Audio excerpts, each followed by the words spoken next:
Greetings.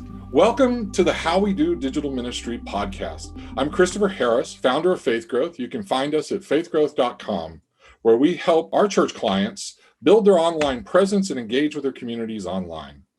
On this podcast, I have a conversation with a church leader and ask them to share how they do digital ministry in their community.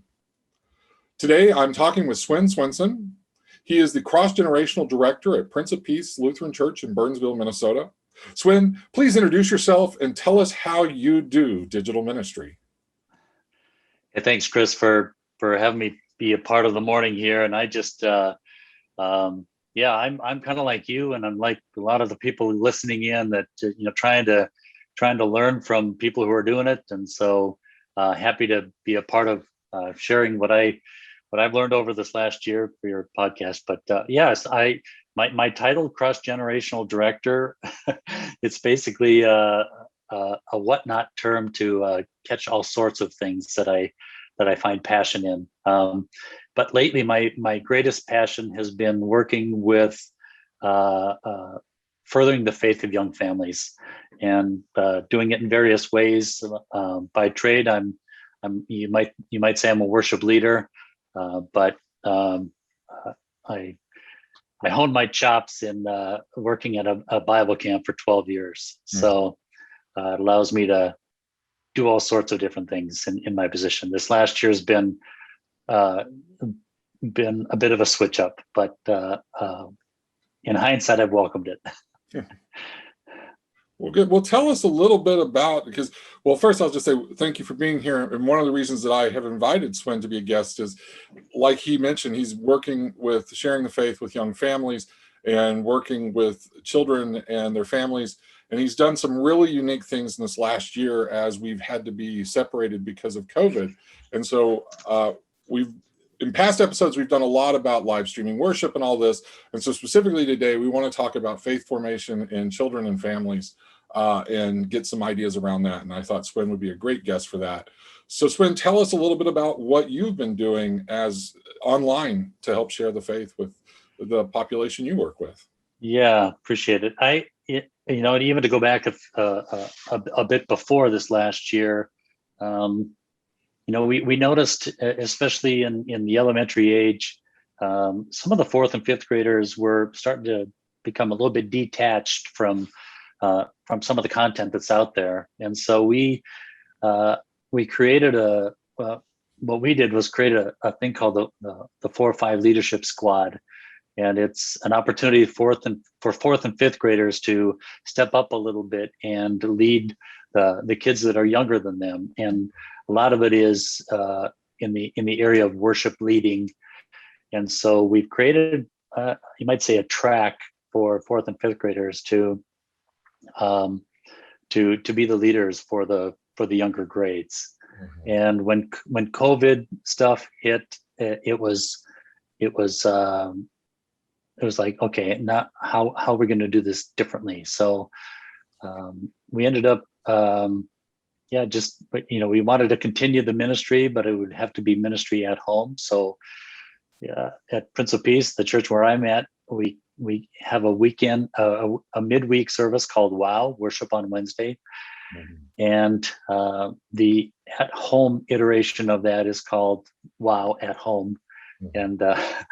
And so we've had to get a little bit creative in how we develop the next generation of leaders in our fourth and fifth graders. So it's been cool.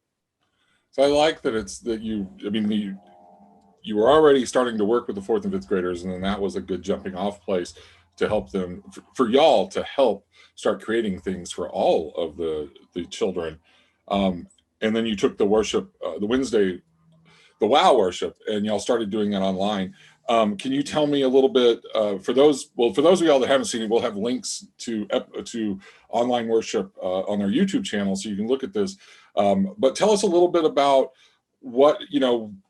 how do you go about producing the online worship? And I was so impressed when I watched it, just that it includes not only the adult leaders, but it includes children.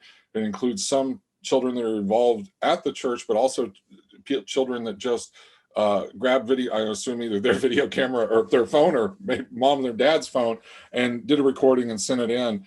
So tell them just kind of generally give us an overview of how y'all are putting that together. Yeah, I mean, it's kind of funny because I just went back.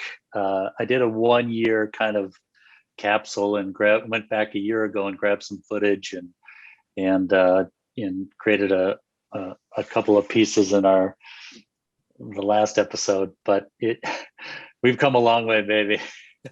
I'll just say that. Initially looking, we're kind of scratching for stuff. We have to get stuff out, and so thank goodness I had some experience in video editing, some experience in audio editing, playing guitar. So some of the earlier versions of the worship service, I don't know, I'll just say they're a little raw, but nonetheless. But what we learned to develop was creating basically a system for the kids to be involved. And obviously when the kids are involved, it requires the parents to be on board as well. And man, it's been such a blessing. Part of the logistics around it is we had to create kind of tech sheets and in order to get the quality video that we were after.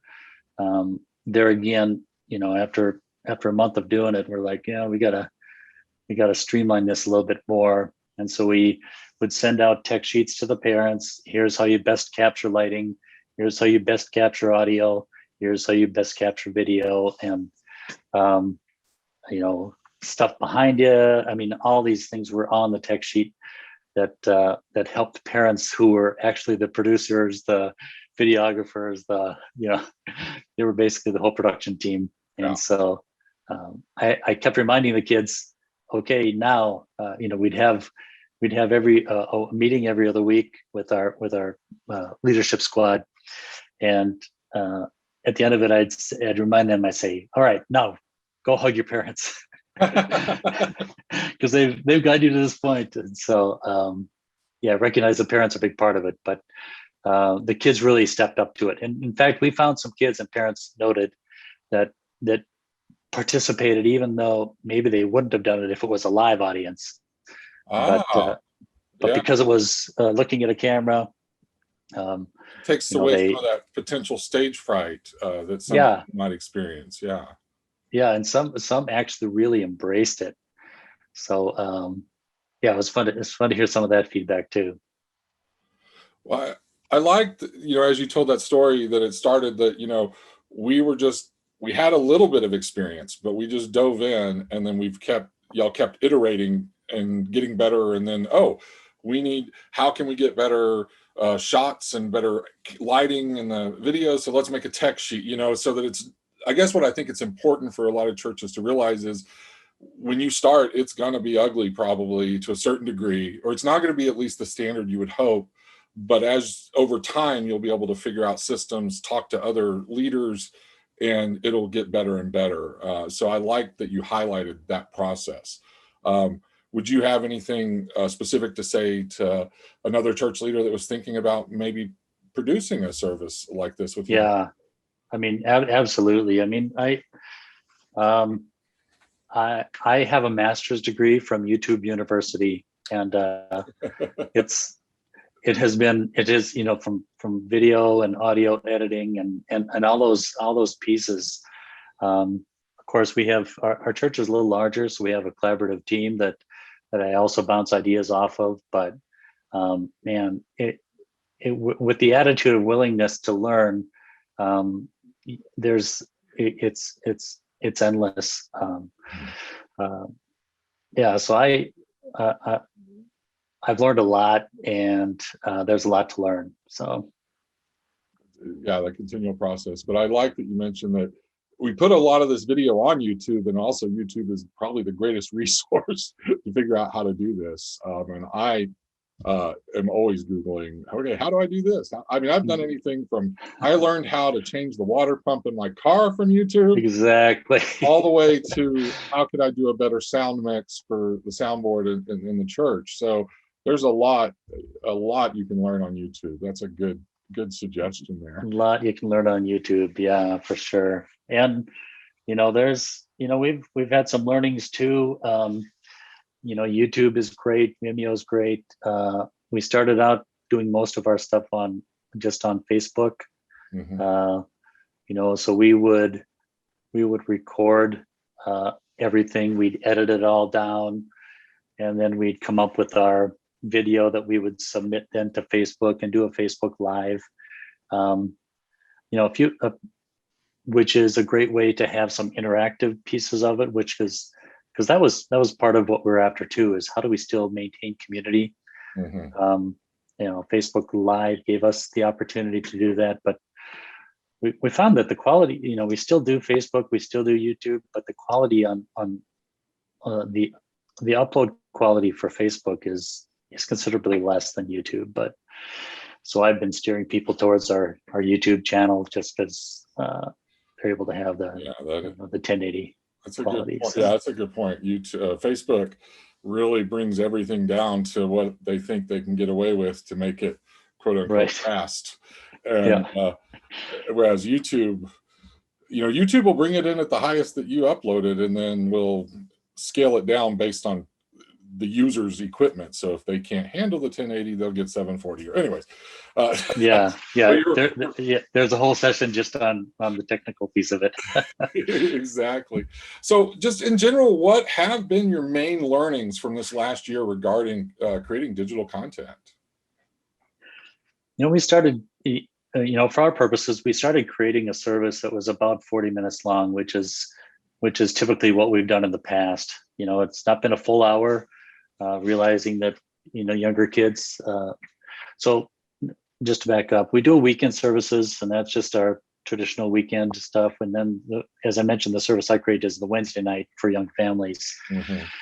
And, 40 minutes, we started doing that, and it just seemed too long. People weren't willing to, it didn't feel like people were willing to sit, and some of the data that we got from the sites too, so that people just didn't want to sit 40 minutes. Yeah. We cut it to 30, cut it to 20, and then we ended up feeling comfortable with about a 15 to 17 minute service. It's short, but it's sweet. And I think especially if you're kind of gearing to young kids, we've learned that's kind of a key. Other things that we've learned is that people are interested in helping be a part of it, and they just need to be invited and then helped in the process of making it happen.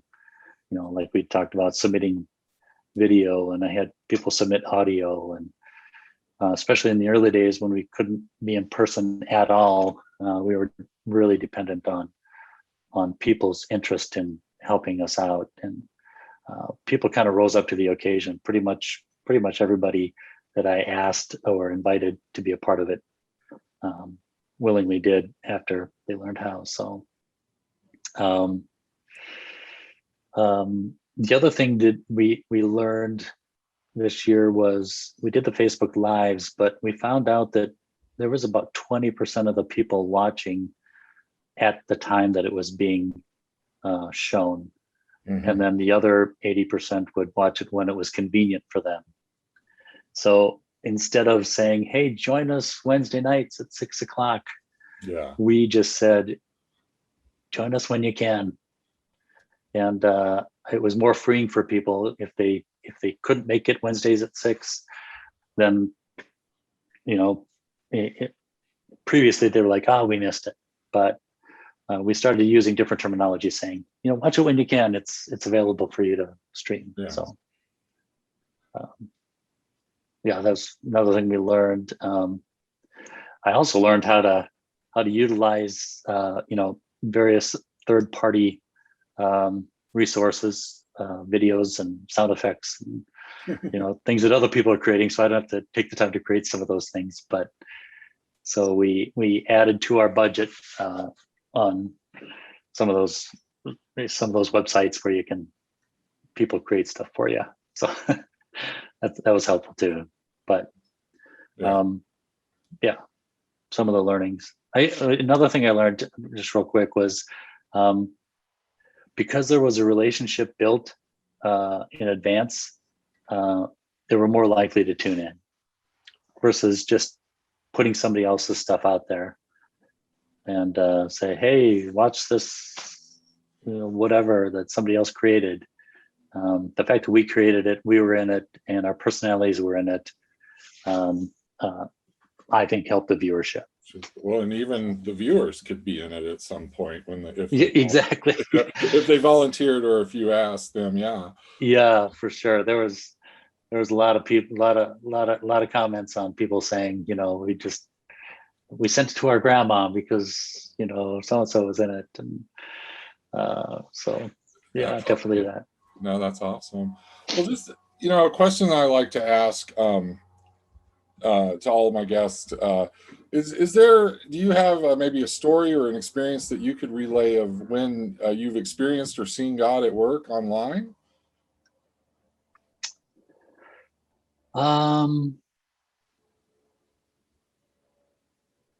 It's interesting because we all have our social media stuff that we partake in, and I have been blessed by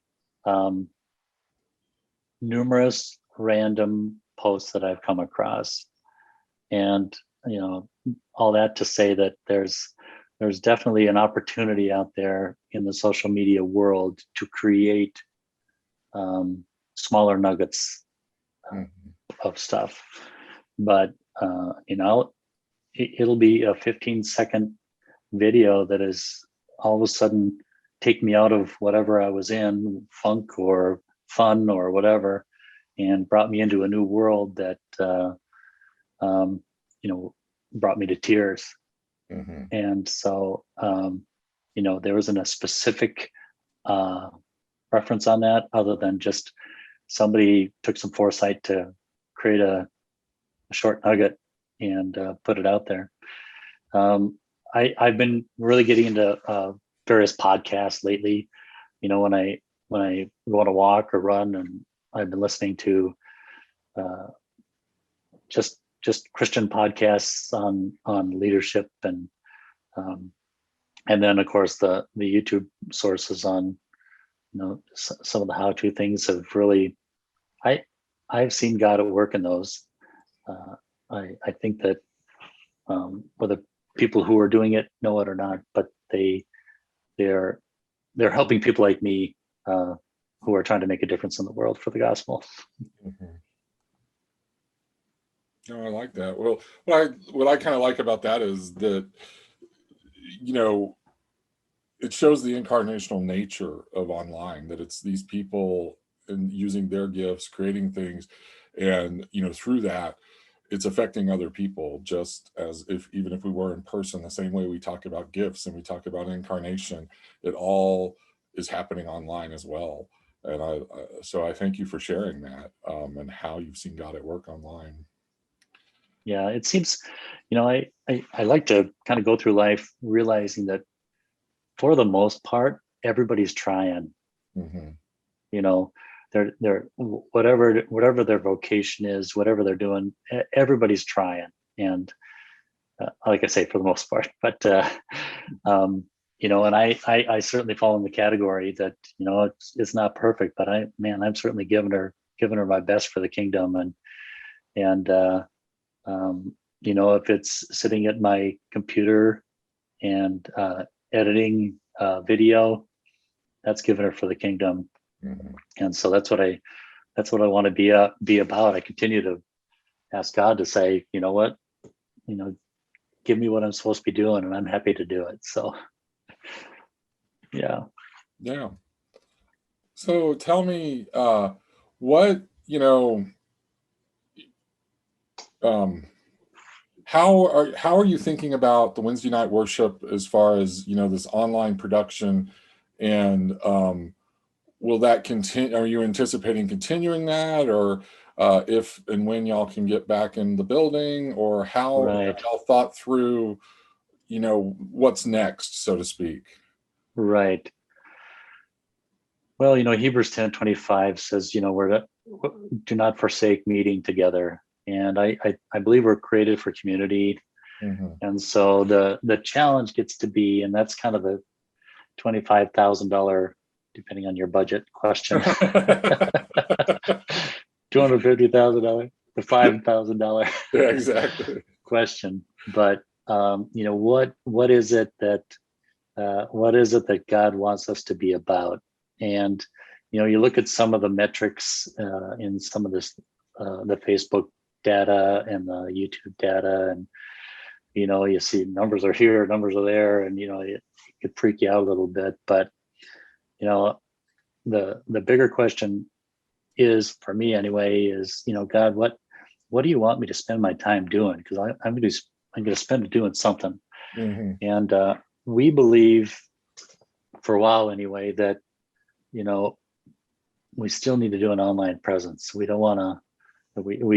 We've not done anything in the past, but because of COVID, we've honed some things, we've realized some things, and that will be a part of the future for sure.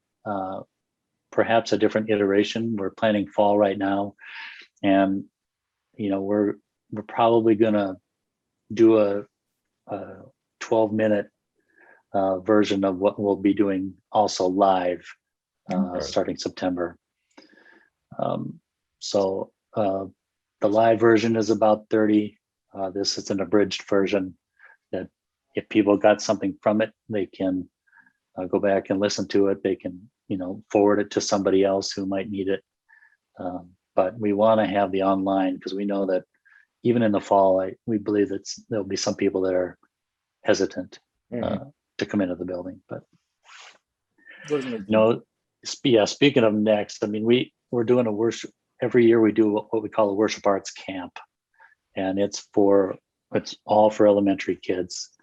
And it's what does worship look like, and how can I be a part of it? Trying to raise the next generation of leaders. And so we are going to do a live version of that this year. We've foregone VBS live this year because the numbers were just too high, and it's just putting it together wasn't gonna work out this year. But yeah, so moving forward, that's kind of our plan, is to do a full-on in-service, put 9 of our dozen eggs into that, and then 3 more of the other 3 into digital. So I like that. That you're gonna.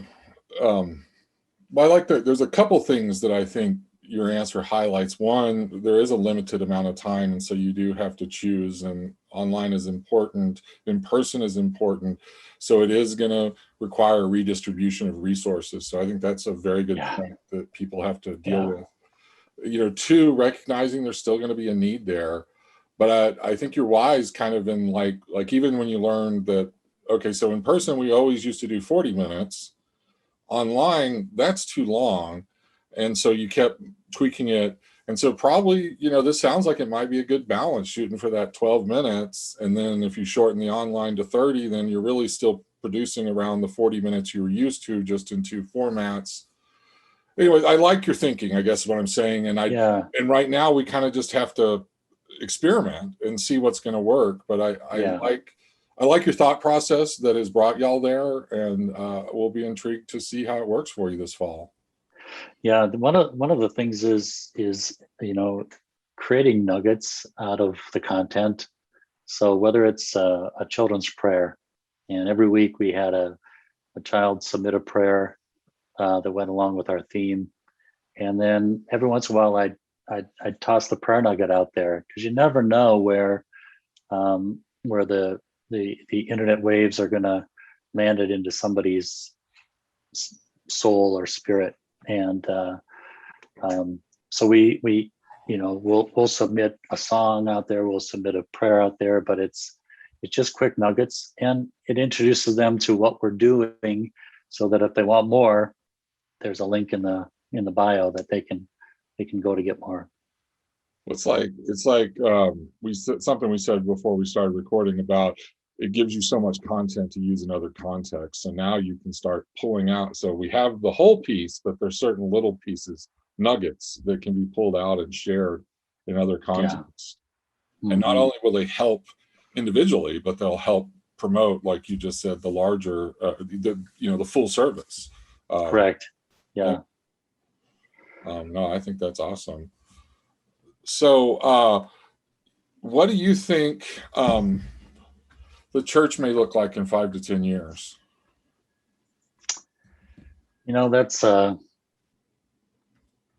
great wonder. Unfortunately, I think people are going to look for convenience.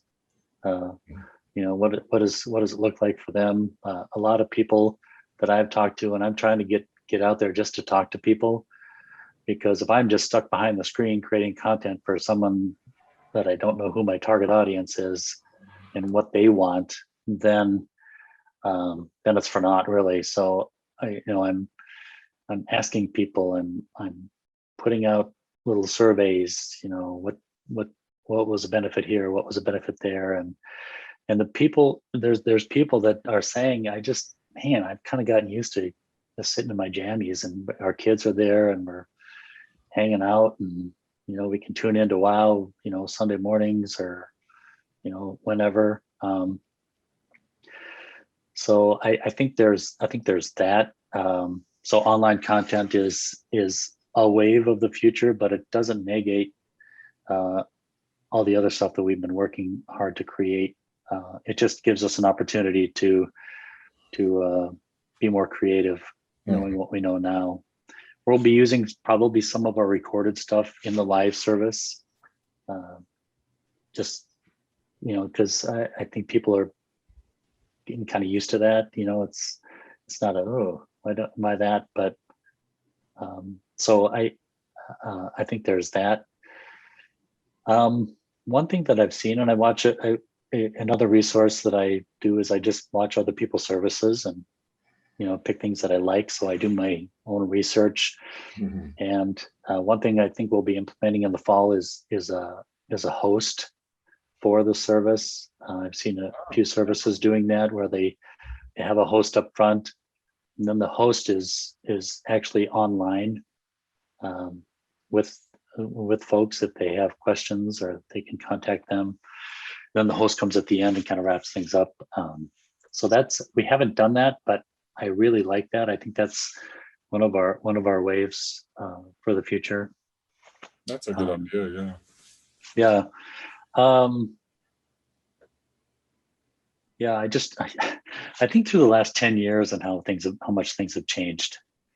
We've gotten better streaming options.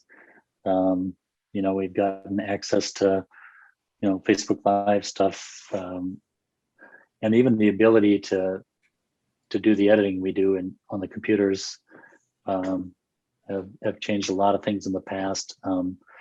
But I think one of the things we'll be intentionally creating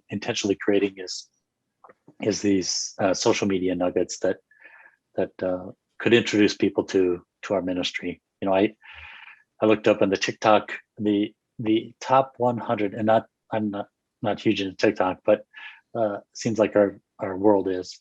Yeah. The top 100 TikTok videos average about 15 seconds. Wow. For the video itself, and obviously they're engaging, and they're engaging by the hundreds of thousands of people. And so it's thinking through what can grab the attention of an attention-seeking world, to draw them closer to Christ. I think that's also in the future. Some more research like that, but I think we've come a long way, and there's a ways to go. So yes. Well, thank you. Well, we are almost out of time, so I'm going to give you my last question and just say, do you have any closing thoughts? I would just say that in these times of learning, let's give ourselves times of grace, and to say, you know what, I don't have it all together. I imagine the disciples, they didn't have it all together either, but they were learning from from the master. And I'd like to think I still have some capacity to learn and grow, and so giving myself some grace moving forward. And I would also add having the conversations with the people you're hoping to reach in your ministries, and see what's working for them, see what connects them to what you have going on. I think that's a key as we are tasked as God's people to draw people closer to God, and then let's not forget about drawing people closer to one another. So, and I thank you for what you do on this on your intentional podcast on how to creating online stuff. So I to that I say cheers to you. Well, thank you. I appreciate that. And as we wrap it up here, I want to say thank you to you, Swen, for being a guest on How We Do Digital Ministry. I'm going to invite all of our listeners and viewers to follow us on your favorite podcast network and subscribe to our YouTube channel if you're watching it on YouTube. Swen, please, how can our listeners find you online and follow you if they'd like? Yeah, probably the best way. Well, if you're on social media, my hashtag, you can find me at Swensta. It's SWENSTA. I only found that because nobody else had it. So, and then we'll put a link in your bio for this show. But our YouTube channel is going to our website, which is popmn.org/wow. Wow. Okay. And then that's a direct link over to YouTube, and you can watch the last 50 episodes that I've created. Well, keep in mind the first ones are a little, give or take. I'm looking forward to. I have two nieces. One is preschool and one is in third grade, and I'm going to share those videos with them this weekend when I see them. So I think it's some good stuff, and I'll encourage all of our listeners to go out and give it a, at least go learn from it. And if not, and while you're trying to figure something out, you could even use a few of them and share with the children and families in your congregation. Yeah, and don't be surprised if your nieces start singing the Bible verse ditty. Yeah, well, we create them each month for it, so they're a little catchy. So that's the goal, is people have the Word of God in their hearts and minds. So I like those Bible verse ditties, so I hope they do sing them. Well, all right, everybody. I want to thank you again for listening today. I also want to invite you to connect with us in another way. We have a Facebook group. It's a private Facebook group, so you have to request to join, and it is so cleverly called How We Do Digital Ministry. The link will be in the show notes, but go click and join because that is a group of other church leaders like yourself, and it's a good place to ask questions, get insights, and also, I will go through from time to time and pull questions out of there. And about once a quarter, we're going to do a Q&A session where I'll answer your questions, and they're going to come from that Facebook group. And so go join, and that way you don't have to wait another 7 days to talk digital ministry. All right, until next week, peace and blessings to you all.